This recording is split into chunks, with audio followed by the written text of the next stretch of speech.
ஷீலா, என்ன மாமா? இன்னைக்கு என்ன சமையல்? ஆஹா, முட்டை மசாலா, முட்டை மசாலா, உருளைக்கிழங்கு மசியல். உருளைக்கிழங்கு மசியல்.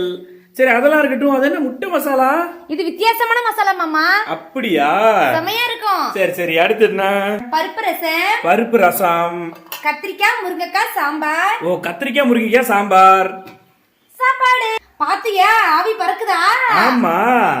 எவ்வளவு நேரம் சூடு நிக்குது? 8 மணி நேரம் தாராளமா நிக்குது மாமா. மாமா, இதே கம்பெனில பெருசுன்னு வாங்கி கொடுத்துறேன்னு சாப்பாடு சூடா நிக்குதா, அதுக்காண்டிதான். சரி சரி சரி, வாங்கி கொடுத்துறேன். எனக்கு இந்த முட்டை மசாலா தான் டேஸ்ட் பண்ணி பார்க்கணும் போலயே இருக்குது. சூடு பறக்குது. டேஸ்ட் செம்மையா இருக்குது. இந்த எண்ணெய் ஊத்தி இஞ்சி பூண்டு இதுலயே போட்டுட்டு மிளகாத்தூள் மல்லித்தூள் போட்டு முட்டை இப்படி பரட்டணும். செமையா இருக்கும். அப்படியா? மாமா மாமா எனக்கு மிச்சம் வை மாமா, எல்லாத்தையும் நீங்க எடுத்துறாங்க. சூடு சூடு வேற பயங்கரமா இருக்கு. டேஸ்ட் வேற செம்மையா இருக்குது.